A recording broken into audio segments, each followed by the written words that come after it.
The sharp voice cut through the quiet early morning at Mayfield Lake on the outskirts of Springfield, Missouri. The woman's name was Theresa Holcomb, early 50s, short blonde hair holding a clipboard like a badge of authority, as she strode straight toward Clarence Rucker, a 47-year-old man who only wanted to sit and fish the way his father had since his childhood. But Theresa didn't know one thing: the man she was threatening to throw off the lake was the lawful owner of all of those waters. From what seemed like a minor confrontation, an unexpected swell would rise, pulling an entire community into a vortex of dispute power and a lesson about respect. And then, as every eye turned to Clarence, the question was no longer who owned the lake, but this: could one person change an entire neighborhood simply by standing firm, quiet, but unyielding morning at Mayfield Lake outside Springfield, Missouri? At 7 a.m., the sun had only just edged above the trees. Pale gold light spread thin across water as flat as glass. The gravel parking area was still empty, broken only by the crunch of stones under the old pickup driven by Clarence Rucker. 47, he'd waited for this day for weeks. The night before, Clarence had stayed up late wiping every speck of dust from the gleaming aluminum boat his father used to take out, then brewing a thermos of hot coffee. In his mind, there was only one wish: to sit quietly on the lake of his boyhood, catch a few fish, sip his coffee, and remember the days he'd gone out with his dad. But the peace didn't last. Footsteps pounded on the gravel quick and hard, making Clarence turn his head. A woman in her early 50s, short blonde hair, sunglasses on despite the low sun. In her hand, a clipboard gripped as if it were a pass to power. The forced smile on her lips couldn't hide the imperious air. "You can't park here, move this damn boat," she declared, crisp and commanding, as if issuing orders. Clarence blinked, put down his wrench, and replied politely, "Excuse me, come again." The woman strode closer. "This area is for residents only. This is the private lot of the Mayfield Hills Fishing Club. You need to leave, now." Clarence exhaled slowly, keeping his voice even. He looked around. The shoreline was empty, and there wasn't a single no trespassing sign in sight. "I fished here plenty of times. Never had a problem." "Well, now you do," she snapped, tapping her pen on the hardboard. "I'm Theresa Holcomb on the HOA board. You're not on the list of people permitted to use the lake." The way she stressed people like you made Clarence's skin prickle. It wasn't just rules. There was a look of judgment behind them. He stood up, straight eyes on the water, and said calmly, "Are you sure you want to push this that far?" Theresa arched a brow. "Are you threatening me? I've lived here a dozen years. Do you even know who I am?" Clarence didn't flinch. "The question is whether you know who bought this lake 3 years ago. Who pays the taxes? Who authorizes your club to exist?" For a moment, Theresa's face flickered with doubt. Then she quickly rearmored herself and scoffed. "You're bluffing." Clarence didn't argue. He quietly reattached the line to the boat and pushed it into the water. 2 hours later, at 9 a.m., he was sitting comfortably along the lake's eastern edge, his line drifting in the clear water. But that calm wouldn't last either. From a distance, a white golf cart rolled down to the dock. Clarence recognized the posture immediately. Theresa this time, with a young man in a windbreaker, a radio clipped to his belt. They stopped. Theresa planted a foot on the planks, her shrill voice carrying across the lake. "Clarence Rucker, this is your final warning." Clarence slowly reeled in, turned his chair, and waved. "Good morning again, Theresa," she shouted. "You're violating HOA rules. I've called the sheriff. If you don't leave, you'll be arrested." The young guard hesitated, leaned in to whisper something. Theresa brushed him off, eyes blazing. Clarence kept his tone even.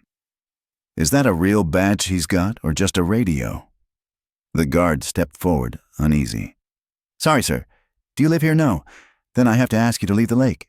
Clarence rested his rod, a faint smile in his eyes. "Ever heard of Crescent Holdings?" The young man shook his head.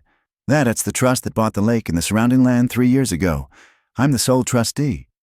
Theresa snorted. "And you expect us to believe that?" Clarence leaned back in his chair, voice steady as bedrock. "Believe what you want. The records are at the Greene County Recorder's office. Black and white. Public. The guard stepped back a little, glancing from Theresa to Clarence, clearly torn. Clarence never took his eyes off the shore, his hands gripping the rod as if steadying the very breath of the still water. He sat firm in the boat, gaze unwavering. He matched Theresa's tone with steel calm. "I'm not causing trouble, ma'am. You came to me." Theresa flushed fingers, clamping the clipboard. "Fine, let the police handle this. Don't expect any sympathy." Clarence simply leaned back and let the line slip quietly into the water. "I don't need sympathy. I just want a little peace." But to Theresa, this wasn't about a boat anymore. It was a power equation, and she knew she was losing control. By noon, with the sun beating down on the country road, Clarence drove home. The old leather seat creaked under his weight, the quiet of the cab soothing him. He wasn't angry, but another feeling rose, neither bitterness nor resentment, but a memory of what that lake had meant. Clarence's house sat modestly off County Road 102, just a 10-minute drive from the lake. One story, pale blue paint white trim, faded with the years. Jasper, the dog, barked from the wooden porch to greet him. Clarence smiled, nodded, and stepped inside. He pulled off his boots, tossed his keys on the hook, and reached for an old photo on the shelf. The picture had yellowed, the edges curled, a crease ran through the middle. In it, his father stood barefoot on the lake's edge, lifting a fish with a bright grin, while little Clarence beamed in grass-stained jeans. He murmured, "Dad, you'd have handled her better than I did." He poured a glass of iced tea and sat at the kitchen table. Theresa's image still clung to him. The contemptuous tone, the look that marked him as an outsider without a single question asked. She'd written his name on that clipboard as if logging an offender. He stood, pulled open the file drawer. From the bottom slot, Clarence took out a blue folder labeled Mayfield Lake Title and Access. On the table, he opened each page, the deed transfer from the previous owner, Crescent Holdings' signature, and his own name, Clarence Rucker, as sole trustee. Clear as day, the fishing club's access was temporary, renewed annually. And for the past 10 months, they hadn't renewed. Clarence let out a dry chuckle that echoed in the empty kitchen. They forgot who they're dealing with. The lake had never been public. The prior owner had simply allowed locals to use it out of goodwill. Before he died, Clarence's father shook hands with club members himself, believing nature should be shared if treated with respect. But since Clarence took over, the handshakes had vanished. They'd grown cold distant, with Theresa always wearing that superior look. He turned the pages again, scanning each clause. No loopholes, no gray areas. He had absolute legal authority to revoke. But Clarence wasn't hot-headed. He wanted to think to be fair. Because this wasn't just a clash with a difficult woman, it was a larger question: respect. Clarence picked up the phone and dialed a familiar number. "Hello, Mr. Lang. Long time. I need you to review the agreement with the HOA, especially the fishing access clause. I have the originals, but I want a second look." There was a pause on the other end, then a reply. Clarence nodded. "No rush, but it's time I looked more closely at who's been taking advantage of what my father left behind." He didn't know that this phone call was just the opening act, because one quiet man's attempt to reclaim his rights would stir up a fierce backlash in the community. Monday morning, Clarence showed up at the Greene County Recorder's office. He had the papers at home, but he wanted official confirmation. The clerk tapped a few keys, then turned the monitor to him. Clarence Rucker's name. A description of the entire parcel, lake dock and greenbelt, all under Crescent Holdings. No disputes, no co-owners. "Everything's in order," the clerk said with a smile. Clarence nodded. "That's exactly what I needed." Sitting in his truck, he drew a long breath. He knew this wasn't about revenge.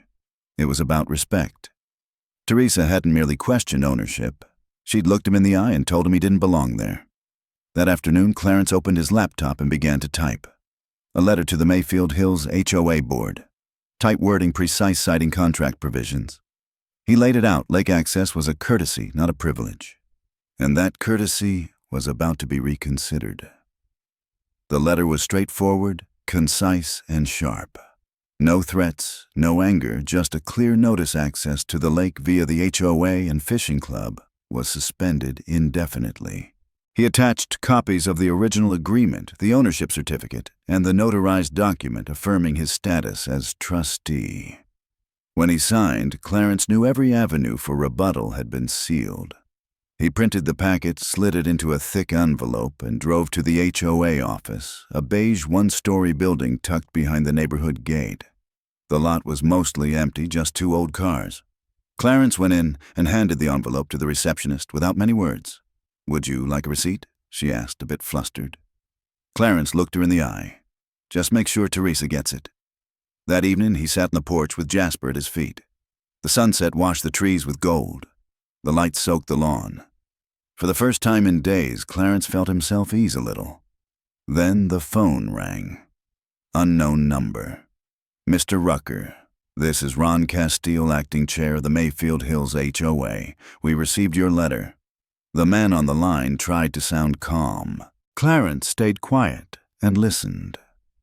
"This is probably a misunderstanding. No need to escalate."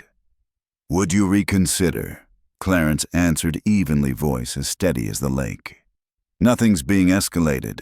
They've been using the lake without authorization. I'm merely returning things to the agreement." Ron jumped in. "But cutting off access completely will spark outrage. Residents are used to having the lake. And I didn't interfere, but after how one of your members behaved on Saturday, it's best to stop." A beat of silence. Then Ron probed, "Would you be willing to meet and seek a compromise?" Clarence took a sip of water and replied slowly, "Let's see how folks handle a little humility first." He ended the call, leaving a taut silence on the other end. But the swell had begun. By Wednesday, when Clarence walked into the supermarket, eyes were already following him. It started with emails, polite sentences hiding irritation, then calls from unknown numbers mixed with people he hadn't spoken to in years. Finally, the whispering around town, where few had ever bothered to talk to him before. At the hardware store, a bearded man in grease-stained clothes approached. "You're Clarence, right?" "That's me. I'm Billy, Waller Valley Crest Drive." 20 years. I heard about the weekend." Clarence shook his hand, saying nothing. Billy lowered his voice like sharing a secret. "Not everyone's like Theresa. She's used to running this place. Last year she told me my patio set it didn't fit the neighborhood aesthetic." "Imagine that." Clarence chuckled softly. "Chairs are for sitting, not for show." At the post office, he found an unsigned note in his mailbox. "She doesn't speak for all of us." At the gas station, a middle-aged woman waved, then quickly looked away before he could answer. People were testing the waters, gauging his reactions. Not everyone chose grace. A flyer was stuffed into his mailbox. "Local man revokes lake access retaliation or power play." Below the headline, a short paragraph accused Clarence of using his position against the community, calling his actions destructive. No author name. Clarence didn't need long to guess. Toward evening, he walked Jasper down the gravel path to the lake. A couple stood by the shore, in silence, rods propped against the rocks, their eyes coldly tracking his every step. Clarence kept walking, went home, and sat on the porch to watch the sunset. He wasn't seeking conflict, but the truth was obvious. The neighborhood wouldn't easily swallow the loss of a privilege they'd taken for granted. Next morning, another call. A young woman's voice, shaky but sincere. "Hello, Mr. Rucker. I'm Andrea Preston. I just joined the HOA board after several members resigned. I wanted to apologize. I wasn't there on Saturday, but I know what happened. Theresa doesn't speak for all of us." Clarence kept his tone calm. "Good to hear." Andrea continued. "They're talking about an emergency meeting. Some want to overturn your decision. Others want to renegotiate." "I'm not interested in negotiating." Clarence cut in. "What I care about is respect." Andrea was quiet for a few seconds, then spoke softly. "I understand, but Clarence knew better than anyone this wouldn't end with a few polite calls. There were still people willing to do anything to keep control, and when power is threatened, that's when the real drama begins. By Friday, The air inside the HOA office felt so thick you could taste the tension. Clarence's letter had spread everywhere, passed around at backyard BBQs, forwarded in email chains, and debated on evening walks. Every member of the fishing club had seen it. No one was neutral anymore. In a small beige meeting room with mismatched chairs, Theresa stood at the head of the table, arms crossed, lips tight. She didn't have to speak for everyone to know she was seething. Beside her, Ron Castile rubbed the bridge of his nose, weary. We've all read the letter. Like it or not, Clarence is within his legal rights. An older member, Don Keeling, fidgeted. So we just sit and watch him lock the lake as if we're trespassers. Theresa narrowed her eyes. He wants to throw his weight around. Plain and simple. From the far end, Andrea Preston spoke evenly. No, he wants respect. And after last weekend, I don't think he's wrong. Theresa wheeled on her voice like a blade. You're taking his side. I'm not taking sides. The truth is, the agreement expired and we didn't renew. That's on us. Silence fell. Ron underscored the point. This didn't start with feelings. It started when a man was accused of trespassing on his own land. Meanwhile, Clarence was at the lake. He had a clipboard too, but not to write down other people's names. He was logging the neglect the HOA had left behind, torn fencing piles of trash, a broken bench by the fire ring. All their responsibility. A pickup rolled slowly behind him. Billy Waller leaned out the window with a half-smile. You sure you want to stir up this hornet's nest? Clarence didn't look up. I'm not poking anyone. I'm just stopping folks from tromping through my yard without knocking. That afternoon, an official notice went up on the HOA board, landed in inboxes, and slipped into every mailbox, temporary suspension of access to Mayfield Lake, until a new agreement is reached with Crescent Holdings. Residents may not use the dock shoreline or greenbelt. Violations may be treated as trespass under the law. The neighborhood erupted. An elderly woman stormed into the HOA office demanding answers. Teenagers argued with their parents at the trailhead. Online forums lit up with theories, anger rumors that Clarence would sell the lake to developers, though no one had any proof. Near dusk, Clarence sat on his porch again, Jasper at his side. This time, Andrea Preston appeared knocking lightly and keeping a respectful distance. I wanted to ask, would you be willing to speak at the upcoming meeting? Clarence raised an eyebrow. Say what exactly? What you think people need to hear? They only know Theresa's version. They don't know you. He thought for a moment, then nodded. All right, I'll come. That night, the Mayfield Hills community room was packed. Chairs ran out. People stood along the walls and clustered at the door. No budget meeting had drawn a crowd like this. But tonight, everyone wanted to hear what Clarence Rucker would say. He stepped forward in a plain shirt and jeans. No papers, no lectern. Just him. Theresa sat in the front row, arms locked, eyes boring holes. Ron Castile began. Thanks for coming. This wasn't a scheduled meeting, but it's necessary to discuss lake access. Mr. Clarence Rucker has agreed to speak.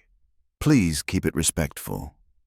Clarence walked up, stood in silence a moment, and looked around the room. Then he began, voice low and warm. My dad brought me to this lake when I was 10. This neighborhood didn't even exist yet. We'd fish in the morning, cook in the afternoon. I learned to tie my first knot right here. A ripple moved through the room. People leaned in. He went on. 3 years ago, I bought the lake through a trust to preserve that legacy. I kept it open to the community, free, no strings, hoping folks would treat it with care. But when someone walked up and ordered me off my own land, threatened to call the police, this wasn't just about rules. It was about respect. A woman called out from the back, but she didn't know who you were. Clarence looked straight ahead. She didn't ask. Silence settled. No one argued. He took a breath, voice calm but firm. I'm not here to punish anyone. This is about responsibility. All this time, people used something that wasn't theirs, no maintenance, no renewed agreement, and seemingly no thought for the person behind it. He stepped back slightly, not trying to dominate the room, just finishing what he had to say. I didn't want this to get big, but I won't apologize for asking to be treated like a human being. The last line landed harder than he expected. A few heads dipped. A woman whispered to her husband. Theresa shot to her feet, voice trembling with anger. "Why didn't you come to us? Why cut us off so abruptly?"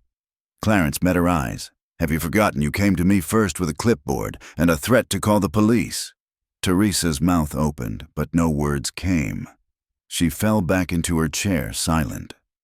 Ron stepped up, voice firm. "We'll open the floor. No shouting. Let's be constructive." Hands went up. An older man in a fishing cap snapped. "I don't care who owns it. That lake is the soul of this place. Kids grew up around it. Families bonded there. You can't just lock it up and walk away." Clarence answered evenly. "If it really is the soul, then the community should respect the person who's kept it open all this time." Another woman spoke. "If the HOA takes responsibility for maintenance and sets clear rules, would you consider renewing access? The room held its breath. For the first time, people weren't just angry. They were listening." Clarence waited a few beats, then nodded. "I'll consider it, but not in a hurry. Not until I see people truly understand the lake isn't just land. It's memory. It's my family's blood and bone." The meeting ended in thoughtful quiet. Clarence knew respect can't be forced. It has to be built. But that night there were no smear flyers in his mailbox, no anonymous calls. The kids stopped sneaking through the reeds to fish. Theresa Holcomb never apologized, but she also stopped confronting him and quietly left the HOA board to tend to personal matters. Everyone knew why. Saturday morning, Clarence returned to the old wooden dock. Jasper trotted at his side. He carried a toolbox and a bucket of paint. The bench was still rotten, the fence still rusty. He felt no bitterness. He wanted to fix things not for the neighborhood, but for himself and for his father. Footsteps behind him made him turn. Andrea Preston appeared, jean sleeves, rolled a power drill, and a bag of screws in hand. "Need a hand?" she asked. Clarence smiled slightly. "You know how to use that, trust me. I've prepared more than a few HOA documents with this drill," Andrea said, half joking. They bent to work, no fuss, no wasted words. Just the creak of wood and the smell of fresh paint drifting in the breeze. After half an hour, Andrea said quietly, "There are a lot of people who want to start over. Not just promises. A new agreement is being drafted. Maintenance schedules, cleanup days, a rotating oversight committee." Clarence looked up, met her eyes. No more clipboards and threats. "Never again," she said firmly. That afternoon, Billy Waller came back with his grandson Lucas, carrying trash bags and gloves. "We're here to help. It won't fix everything, but it's a start." Clarence simply handed the boy a rake and pointed to the shattered glass along the path. By sunset, the dock shone, the bench was sturdy, and the trail was clean. Clarence felt something change, not just in the scenery, but in the people around him. Sunday at church, heads turned when he walked in. Some nodded, some whispered, "That lake's lucky to have him." In the parking lot, a stranger approached. "You're Clarence, right? My boy caught his first fish there last summer. I never got to thank you for keeping it open." Clarence didn't need thanks, but he knew it was genuine. That night, walking Jasper along the path, he thought of his father, the click of the reel, the smell of wet grass, the morning mist. His dad used to say, "People only realize the value of something when it's about to be lost." Clarence understood that better than ever. And he understood this too: respect isn't in a letter or a single meeting. It's built plank by plank, action by action, choice by choice. A week later, Clarence stood quietly at the edge of Mayfield Lake. No rod, nothing to prove. Just him, the still water, and dawn burning orange across the sky. The lake had never belonged to the crowd, but it would always belong to memory, to family, and to the man who knew how to protect the most sacred thing of all, peace. This time, he didn't need a fishing pole or any proof.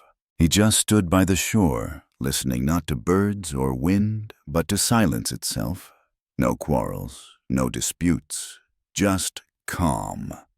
Tucked under his arm was a clear plastic folder holding the newly drafted access agreement from Andrea and the new HOA board. Clear and transparent scheduled maintenance days, a 3-strike rule for litter mandatory renewal every 12 months, no automatic extensions. Most important, every club member would attend a short orientation before stepping onto the lake. Nothing cumbersome, just a reminder that the lake carries a story, a memory, and a meaning beyond the fishing rods. Clarence didn't do this to wield power nor to wait for an apology he knew would never come.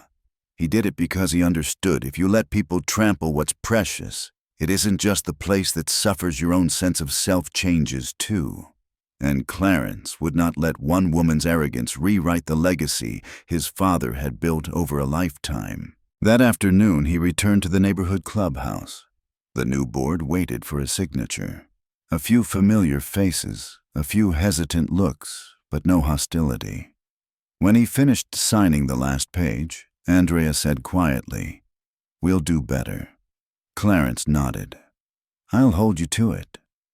At the door, a cluster of teenagers lingered by the notice board. They fell silent when they saw him, unsure what to say.